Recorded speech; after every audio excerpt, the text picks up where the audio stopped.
Okay. So I always like to say it's 5 o'clock somewhere, right? And it is 5 o'clock Eastern Standard Time. Hello again, everyone. We've made it to the end of the week. Some of you, in other parts of the country, maybe not so much, but I'll let some folks start to join in because I know how social media works. It gives you the notifications. And we are on Facebook and on LinkedIn as well. So I know we get a lot of action on LinkedIn and a lot of comments as well. If you're just joining me here, and if you're noticing this for the first time, maybe you haven't caught the previous 3 weeks. What it is I just decided sometimes you wind down here in the office, you start to kind of put things away and think about what a week it was. And I realized what a great group of people to interact with exists sometimes on our own social media. So here I am and started to do this every single week with just some thoughts. And we threw in a guest or two along the way. A couple weeks ago, we had Larry Potash, my buddy from WGN TV, just to laugh about a couple of things. I probably have a pretty good long list of people that I'll start reaching out to and see if we can put something together. So I know I've already gone back and forth with a couple, but we will await our one here, our guest today. I'll tell you a little bit more about him as well. One of the things, and last night we had a fantastic live streaming event here in the state of North Carolina. If you are just joining me for the first time, I'm Dave Shore. My job during the week and during the day is Chief Operating Officer at the ALS Association North Carolina chapter. We had a live streaming event across the state last night to kick off our walk, which will be on June 26th. It is a walk your way because it's still virtual, but anybody can do it however they want across the state, and it's a huge thing for us. But one of the things that I mentioned when I was beginning to host the event was the fact that I promised I was only going to say the word pivot once, but it's really meant a lot as I thought about it this week. That it's become a kind of a catch word that sometimes people think, okay, it's been used so many times that it's been overused. But I don't want to look at it as a bad word because I think that it's been a very important milestone for us to be able to pivot during this time period. Just constant change. All of you have faced it in your industries. We've faced it here. How do you fundraise during these times? How do you hold events? How do you now take live events and make them virtual? And then when you've got a great staff too, how do you make it comfortable so they can work remote, still feel involved? We've had to master the art of the Zoom and the Microsoft Teams calls and everything like that. So I don't want to look at pivot as a bad word. One of the things we start talking about a lot on these weekly little chats we have is we talk about the world of sports and some of the sports analogies. And I think about all the times that I was a part of teams and there just wasn't something going right. It wasn't off to a good start. It was just a bad start to a season. And all of a sudden, something clicked, something pivoted. And so I think, like you have, it's probably made us better through it. I talked about last night that it's put us on platforms like this. First of all, it was foreign to all of us, how to get used to social media in general. How would you interact? How many of you look at your Facebook memories and it shows something that you posted the first year or two when you were on that? You were just kind of telling, your status update, what you were doing. I just went to lunch and here I am. So I think that, it's put us on platforms like this where we can have a stage where we can react, we can interact. I can get comments from you. I'll start to bring those up as well. Here's my friend Mark who does a podcast. Yeah, Mark, it really did go fast. So it's really cool. And we've taken platforms like this. This is StreamYard. And it's turned it into a mini TV studio, and it makes me feel like the old days back at home. Speaking of the old days, I'm gonna bring in my guest right now. Let me bring him in right there. There he is, Cameron Mills. Man.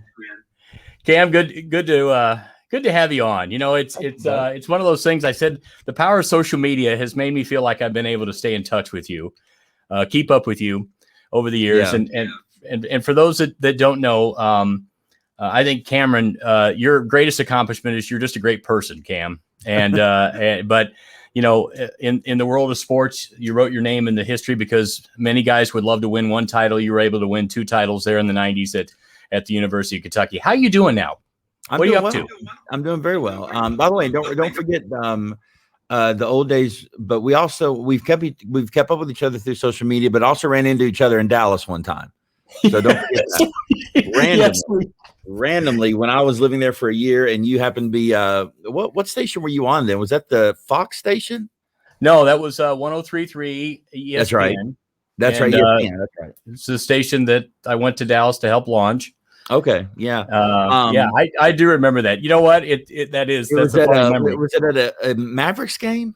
Yep, it was a Mavericks game. You were doing. I think I'd heard you on air because I'd been living there for a year, and I heard you on air, and I thought that can't be the same Dave Shore because I don't remember you leaving here and going to Dallas. I remember you leaving here, but I didn't know where you went.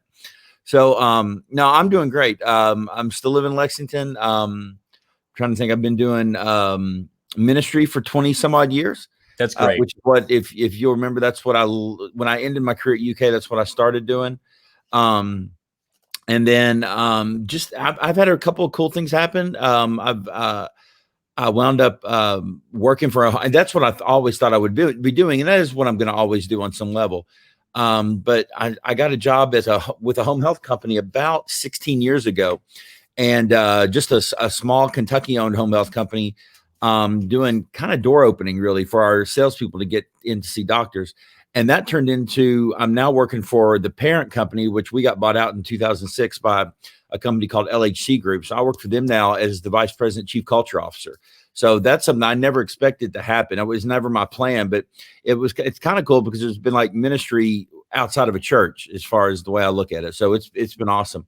And then other than that, produced some documentaries, which you've been very helpful in getting the word out for. And just playing around, doing some radio here and there and that kind of thing. Yeah. Who helped you on those? I know one is my longtime friend, Dick Gabriel. Absolutely. Dick Gabriel. It's funny. I produced these 3 documentaries, one called Out of the Blue. Well, the first one was called The Team, which is about the 96 championship team. That one, the real goal was for that to kind of be the practice one, because I really wanted to do a good job on the next one, which would have been Out of the Blue, which is about the 98 championship team. And then we wound up doing one more on Reggie Warford, who was the first African-American basketball player to graduate from UK. And but the smartest thing I did, Dave, was I went because I wanted to produce this documentary. We were having our 96 reunion, our 20-year reunion down in Miami Beach. Yep. And Terry Minor of WHAS in Louisville had a relationship with Coach Pitino and just kind of said, it doesn't make sense for you all to get together as a team like this and not have somebody document it in some way. And I think Coach trusted Terry, and one way or the other, it kind of came down to us because Coach at that point was asking our permission. Like, would you guys want to have someone from the media like down there during your reunion? And everybody was like fine with it. Everybody had a real relaxed atmosphere about it. And then I think Terry couldn't do it. And so I kind of thought, wait a minute, I love documentaries. I know some people who would probably be good at this.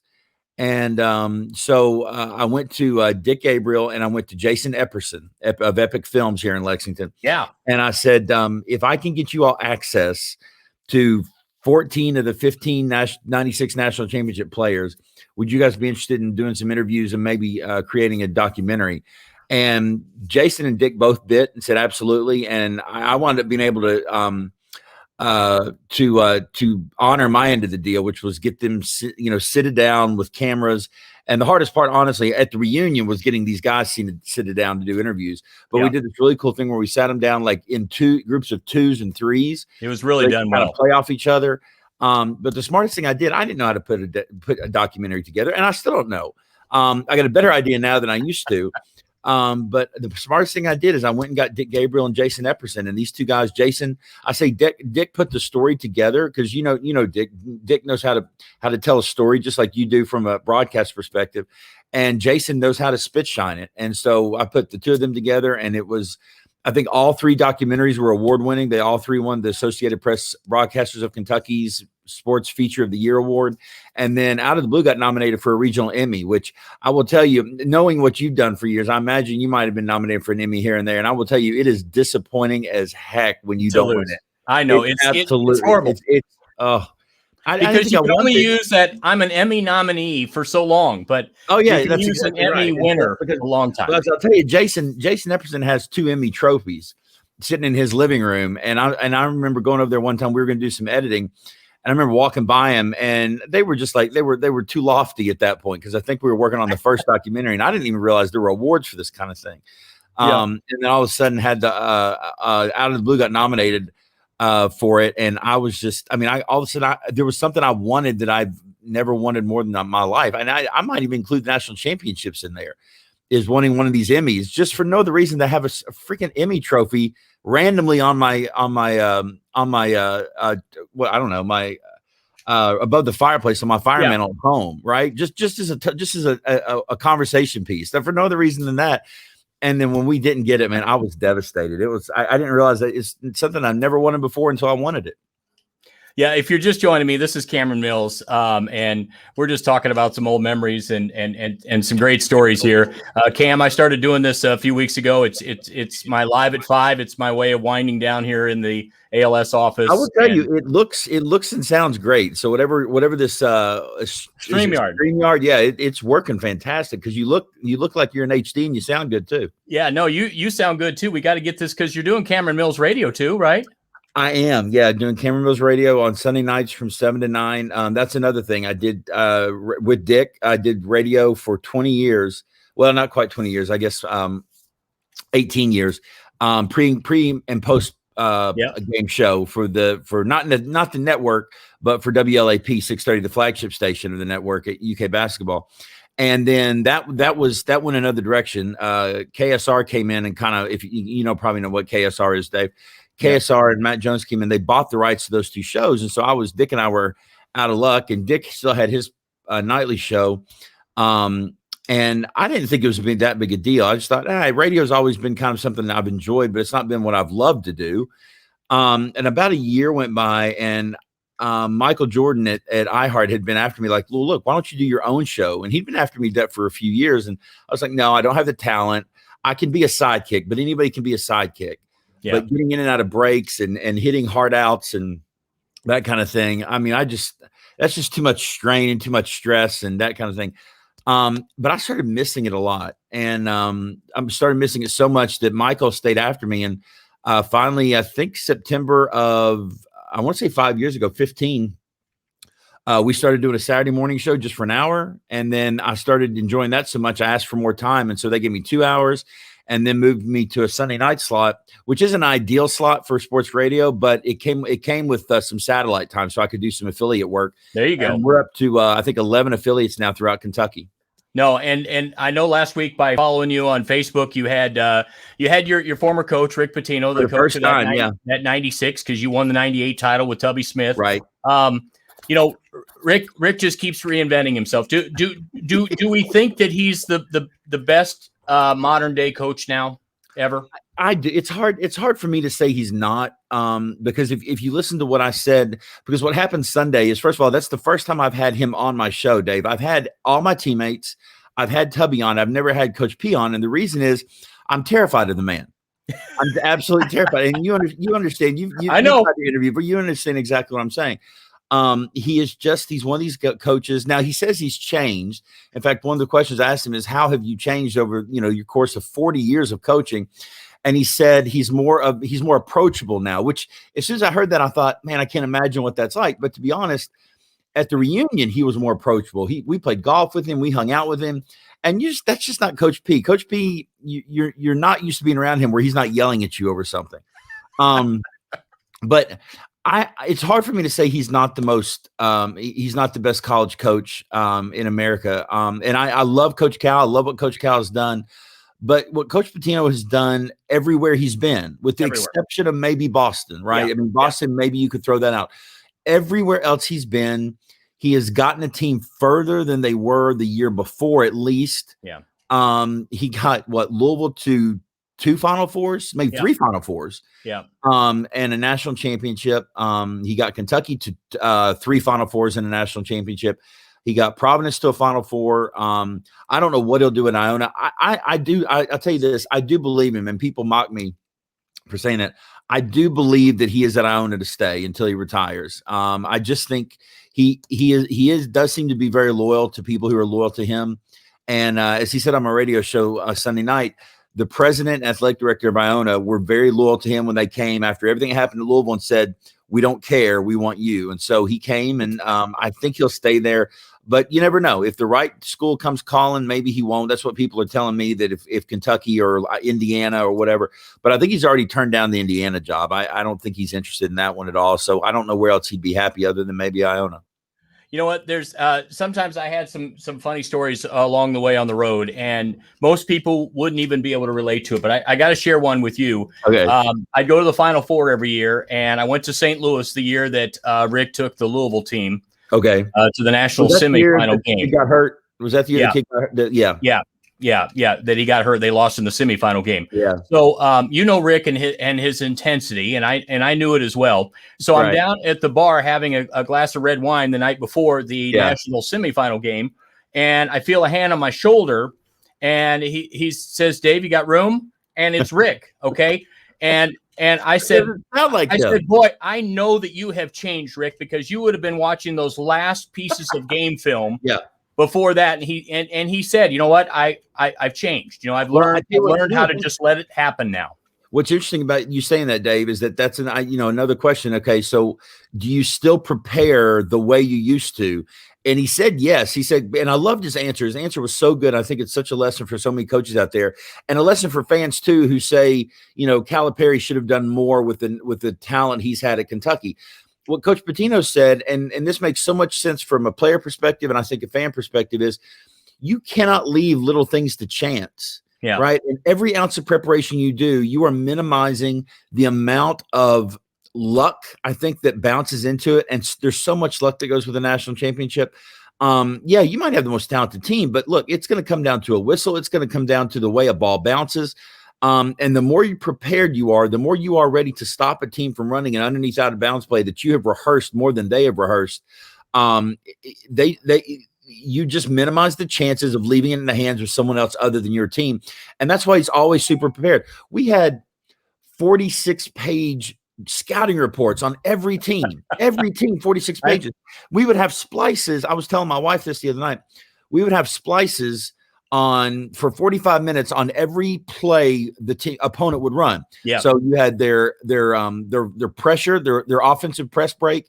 You had their underneath out of bounds or side out of bounds. You had all of their offensive plays against man, all of their offensive plays against zone. Yep. Then you'd have about 45 minutes of each player's one-on-one. Yep. So we'd watch an hour and a half of film on every team we played. And the legend goes is that with the only exception to that was when Kentucky, the year before I got there, played Allen Houston. This may have been in 92. At Tennessee. Played Allen Houston in Tennessee. And Allen Houston's one-on-one splice was 45 minutes alone. just watching him, how he would just tear apart a defense. But that's what he has changed in some ways. He's a lot nicer of a person, I think. Even the other day on the show, when he called, he was on the phone with a recruit that so when he called, he only had 4 minutes before we had to be at a hard out. And instead of just giving me 4 minutes, he wound up saying, "I tell you what, call me right back after the break." Because I said, "Coach, we got a hard out. We got 4 minutes." And he said, "Call me right back, and I'll give you another 15 minutes." I didn't expect that from him. And I was nervous as heck the entire interview. I was just waiting to say something wrong and him to erupt on me. You know what? It's really great that you did that. You know what? I wish I could have come on, because as much as I will say he's done so many great things. One of the great arguments that I still have in my mind that I wish I could have with him over a glass of wine is it goes back to 92, and I'm in the area here of Raleigh, North Carolina, where a lot of Duke fans will remember it as well. Yeah. I wish he would have guarded the inbound pass. Yeah.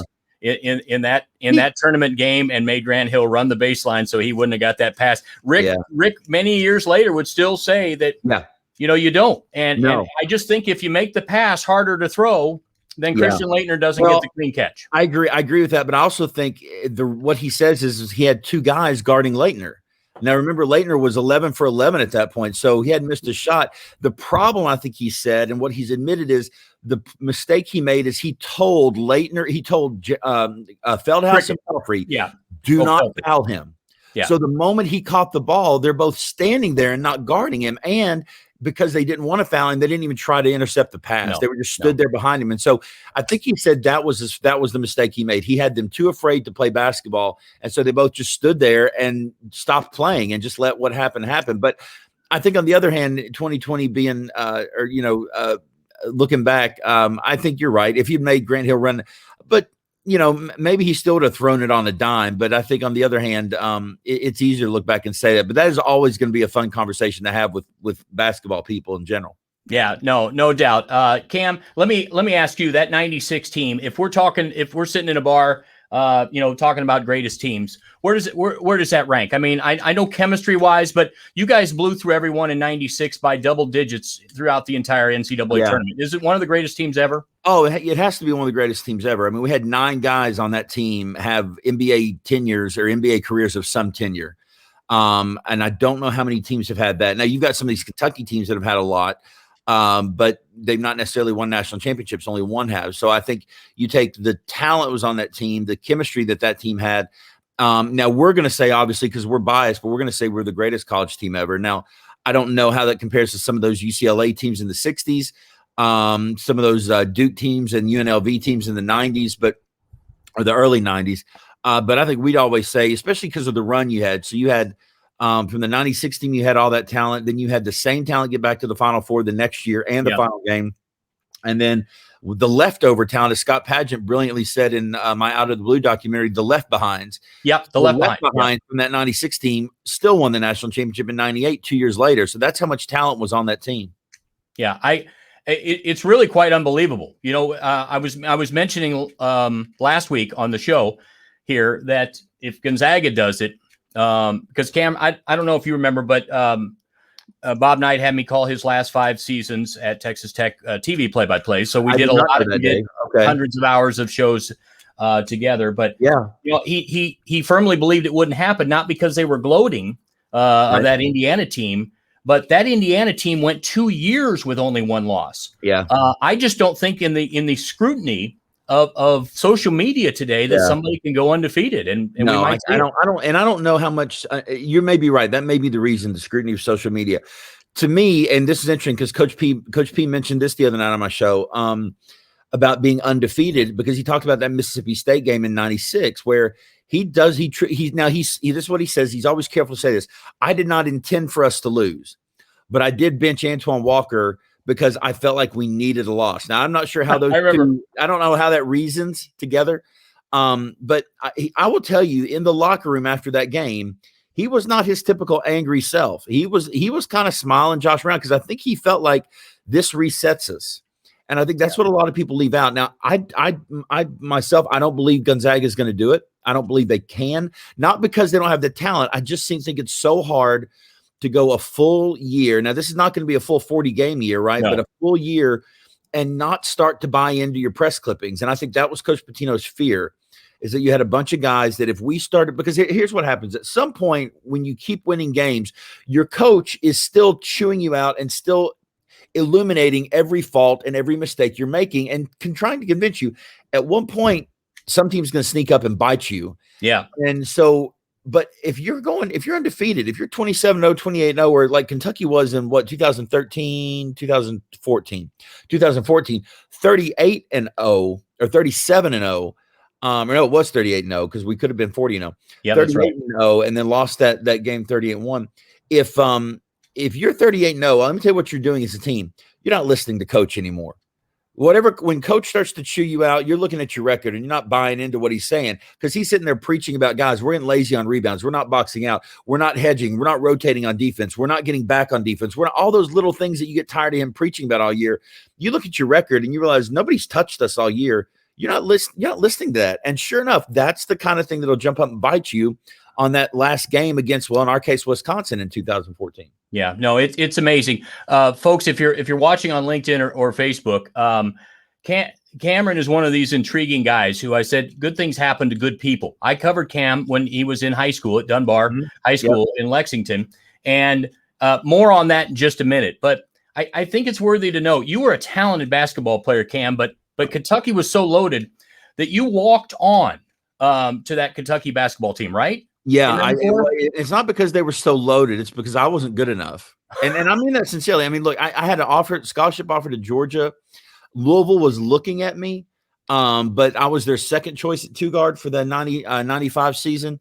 But my heart wasn't in it. And you know the story of this because I grew up in Kentucky, went to high school in Lexington, and then dad played at Kentucky. And so for those reasons alone, I wanted to go to Kentucky. I could sit there and say, well, my heart wasn't in Georgia and I wanted to play in home. And that had a little to do with it. But most of it was I just wanted to be a Wildcat from the day I was born. But Dave, I was never going to be based on my talent. And that's one of the reasons I look at Coach Pitino now and what he has given me. It's why I will always be loyal to him. In that, number one, he let me be a Wildcat. Number two, he was harder on me more so than he was anybody else. At least I believe he was. He's admitted so to a couple of my former teammates. But he didn't have to be hard on me because there was no guarantee he was going to get anything worthwhile out of me. But he wasted a bunch of energy yelling at me, and he didn't have to do that. He yelled at me as much as he did the 96, the McDonald's All-Americans, the Tony Delks and the Mark Popes and the Walter McCartys. And he didn't have to yell at me that much. He didn't have to coach me up, but he did. And I love him for that. No, that's great. And, Cam, you were a fantastic three-point shooter from the outside. People will remember, I know I mentioned Duke crushing the hearts of Kentucky. But it went the opposite way there in 98 when you hit that big shot against Duke in the semifinal that sent you guys back to the Final Four for a third straight year, like you said. I mean, to go and lose in 97 and then to win in 98, but that was a big shot against Duke. It was, and it's one that, to be honest, I love the attention I get for it. But Scott Padgett hit the same shot, a three-pointer from the top of the key that gave us the lead for good with 45 seconds left. And yet he gets no respect for hitting that shot. And he doesn't get it from me while I'm around. While he and I are talking, we argue over whose shot was more important. But to be honest, he naturally wins, and he should win because his shot was all mine did was gave us the lead for the first time in the game, and it capped the big comeback. But Duke came right back and took the lead from us. That about 2 minutes later, with 45 seconds left, Scott hits the shot that wins us the game. And just because there was a great shot from CBS cameras, but there wasn't a Sports Illustrated photographer who captured that shot. And because of that, I get credit for a shot that's been dubbed the shot heard across the bluegrass. All right. Well, you know what? It's amazing. It'll always pale in comparison to one of the greatest shots that is forgotten about, and that is Sean Woods on the other end of that. Yeah, you're right. That Duke game in '92. Right.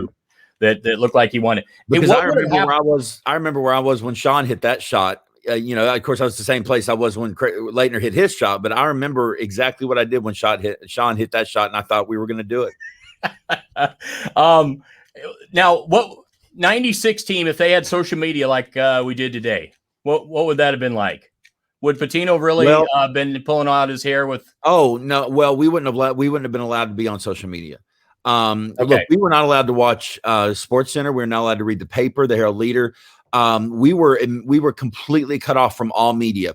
You guys, we were allowed to talk to you, but he did not encourage us to. As a matter of fact, he told us, please don't, use cliches.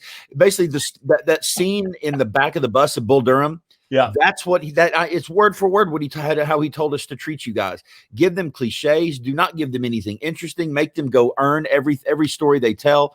And don't be talkative. Now, my problem was I was talkative, but it kind of led to a situation where in 94, 95, my freshman year, when I'm playing, 3 minutes a game and averaging 0.1 points a game, I've got guys like you and Alan Cutler and Dick Gabriel around me after games because I'm talking. And fortunately, I never got myself in trouble, but I could have just as easily got myself and my teammates in a lot of trouble by saying something I shouldn't have said. And with Coach Pitino, that could have been various anything. Yeah. Well, I said some things on TV too, but we didn't have YouTube back then either. So we were all pretty good, Yeah. I mean, we were all saved by the time period we lived in. Coach Pitino just did not want us around. And I think it was more not for our protection, but he didn't want us buying into our own press clippings. He didn't want us embracing the success we had, because that was a term he threw around a lot, was do not embrace success, do embrace adversity. And you listen to it, you watch enough of your highlights, you start to believe you're better than you are. And you start to listen to enough fans, you start to believe you're better than you are. No, let's let me keep you a few more minutes, because I love a good story. And you won 2 national titles, but there's no greater experience sometimes than your high school days as well. Mhm. You played in 2 state championships and unfortunately lost both of them. Yep. At Dunbar, and I want to. What I've done here in the last 2 weeks, I brought up an old archive. Let me bring this up right here. This is we can stop and talk of this. Okay. This is the this woman right here I recognize, but I can't tell you who it is. Okay, well, here's the game at Freedom Hall. My story from the championship game. Okay, cool. All right.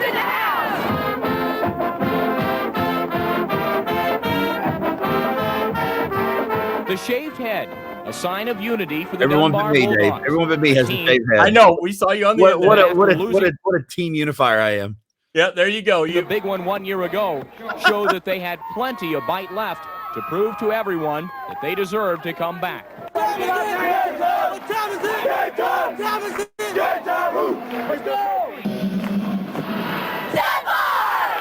The title game should be exciting, and this one was. Back and forth. Dunbar led by 1 after the first period, but Fairdale quickly. Who was that? Yeah, no kidding. Look how skinny he is. Look at that young guy. Jumped up by 5 behind Tony Wales. Then it was Dunbar's turn to battle back. Terrence Hughley's jumper just before the half gave the 11th region champs a 2-point lead at the break.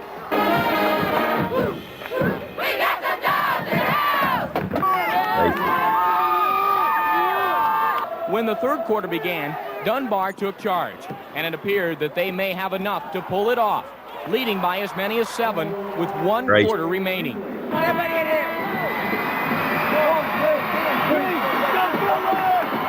Easy to spot you. You're the guy with the hair in the huddle there. Yeah, I'm the only guy. I feel bad about that. I remember a time we were going to save, and I knew, no, I'm not doing it. Okay, here's the rest. The wear and tear of 4 games in 3 days took its toll on Dunbar first, as Fairdale went on an 8-1 run. 23 Dunbar turnovers let Fairdale get back in it, and this one came down to the end. Terrence Jones nailed a 3-pointer with 45 seconds left, and Dunbar trailed by 1. Oh, it should have been Terrence intentional. Hughley lived the dream that nearly every kid plays in his mind in the backyard. Okay, so I'm stopping this here because I covered sports for 30 years. I've never seen a more sportsmanlike moment, and I know that I'm probably embarrassing you, but Terrence, everybody dreamed it, but it had to be a lot of nerves. Here's what happened. At the free throw line, down 1 with 3.4 seconds left. The dream turned into a nightmare as Hughley missed both. But while the championship hope fell aside, a great moment transpired. Cameron Mills consoled not just his teammate, but his friend. The season is long, and teammates become like brothers. This proved that winning is not everything. Cam, do you remember that moment? Oh yeah, I've got one of my father's friends. My dad coached him in college at Somerset Community College. Turned out to be an architect.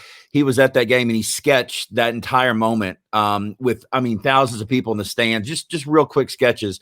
But no, I remember that moment. All I remember saying is, and I don't remember word for word, but all I remember saying is, it's a game. It's no big deal. It's no big deal. Now, the problem is that 20 seconds later, I'm over on the bench with my teammates, bawling my eyes out. I'm thinking to myself, it feels like much more than a game right now. But in that moment, I knew Terrence was just beside himself. Because if you saw, I picked him up off the ground. He just collapsed. And I just felt for him because he had a chance to tie it and a chance to tie it and then win it. And he missed both and didn't even tie it. And he was a decent foul shooter. And just, sometimes people think the moment eats at you. Sometimes you just step up there and just miss them. It's not the moment at all. And but what's cool, Dave, is I've not seen that moment in years. So if you can find a way to send me that clip, that whole thing, I'd love to see it again. Just watch it. Text me. I've already got your email. I'll send it via Dropbox to you. But it was, I've always remembered that. That doesn't have to happen. And you know what, I've really enjoyed what you've embodied and what you become. And I know the ministry has been very important to you as well. What were you asked to talk about most when people would have you talk? Well, because ministry, it's usually Christ or my faith. But one of the things I talk about a lot, if I'm not talking about those things, if I'm in, like, for example, I do a lot of corporate stuff, and most of the time it's on influence. It's one of those things where I remember when I was at UK, or high school, there was a commercial, a Charles Barkley commercial, where he stated, his Nike or Gatorade, "I am not a role model." Yep. And I remember hearing that commercial a lot and thinking, it doesn't matter if he wants to be or doesn't want to be, or states that he is or states that he isn't. It doesn't stop the fact from being that he is a role model. Yeah. And the truth of the matter is, all of us, no matter what we do, no matter if we play basketball or cover basketball, we're all a role model to somebody. And so our behaviors, even going back to that moment, what we do matters so much more than what we say. Yeah. And so I talk about influence. I've got a poem that you may remember this, Dave, and I don't know if you will, because it was in our locker room at the practice facility at Memorial Coliseum. There was a poem in our locker room called Little Eyes Upon You. And the opening stanza of the poem went, there are little eyes upon you and they're watching night and day, little ears that quickly take in every word you say, little hands all eager to do everything you do, and little boys who are dreaming of the day they'll be like you. And that poem, it went on for another stanza or two, but it sat right there, right before we went out of the locker room. And it was kind of the last ditch effort by the coaches and the administration at UK, the athletic directors at UK, to say, look, this is bigger than just your points. This is bigger than just you being a Wildcat. This has to do with little boys who want to be just like you, just because of the way you act. And so how you act and how you behave and how you carry yourself matters on and off the court. Yeah, that's an amazing message. Well, this has been a lot of fun. I'll tell people, I've been just trying to hit people up if they are able, and it took us a couple weeks to put this down, and I'm glad you did it. I had thought that we would be done at 5:25. Bonzi Wells, who I traveled with in the Portland Trailblazer days, he was going to pop in, and I'm glad that I got the idea that maybe it'd be better for him next week or the week after. So it's hard for me to schedule tight. We had to do it too many times in radio. Yeah, I was going to say, you said you're doing this for about 25 minutes. You need to schedule an hour for this if you're going to bring in people. No, this was a lot of fun. Cam, you're the best. Love you, man. And you take care, and I'll talk to you soon. Okay, I'll send you that high school clip. Please do. Thank you for having me, and take care, Dave. Appreciate it. Okay, all right. Thanks so much. It's the great Cameron Mills. We appreciate him joining me on this, and just some excellent things. Beth, thank you. That's an awesome poem right there. And if by chance you haven't listed a comment, there's something weird about StreamYard to Facebook. I guess Facebook is preventing some comments from coming into me, so I'm trying to update these as well. But there's some really great stories there, because I'm all about the guys telling the stories later on in the career, and that's just unbelievable. I mean, most guys would love the chance to play in one high school state championship. You play in two. Most guys never get a sniff of the NCAA tournament, much less the Final Four. And Cam goes to 3 Final Fours and wins 2 of them. Those kind of stories, when you're a sportscaster, like I was for many years, they just don't roll in and happen all the time. So that was fun. We got a lot more folks. Cam said he saw me down in the Dallas days. I've got some guys from my Dallas days, from Portland, Oregon, from Los Angeles, that'll check in as well. Probably have some others from my college days and whatever that I get a chance to see on here. But that was a lot of fun, and I hope it brings you some joy as well. You can also find this, and I'm going to start putting them on a YouTube channel. So next week on social media, I'm going to ask you to subscribe to the YouTube channel, because I want it to live somewhere so that we have it and we can look back on some of them as well. Let me just say hi to a couple. Steve Moss, if you're still watching, you were a great photographer back in those Lexington days. Some of us guys that had a one-man band, we learned from you because you were talented. Jimmy Dalton, my old college friend, thanks for watching. Joe Leonhardt, great to see you on here. Fanny, one of our former producers back in television days. Dave Florence, you're watching as well. Good to see you folks. I can't see everybody on LinkedIn right now as well, but if you want to add a comment, please do. But these are fun. This is a good chance. As you can see, my office here, it does hold some sports memories. Somebody asked what this ball was. It's actually the John Wooden Award finalists from, I can't remember the year. I see Tara Vanderveer from Stanford on there, so I can't remember the year, and I forgot some of the guys that were on there. But I would host the Wooden Awards there in Los Angeles, and would get a chance to have all those guys on with us as well. So this is that kind of year that I love. The NCAA tournament is going to continue this weekend, but hopefully you made it through a good week. You had a good week. It's hot here in North Carolina. I never thought I would actually say that at the end of March, that it's like 80 degrees. But hope you're all feeling a little bit better and things will open up soon. We miss sports. We miss live events. And I can't wait to get out to those again. But in the meantime, I'm going to do this again live at 5. You'll see me each week at 5. Thanks so much, everyone. Have a great and blessed week.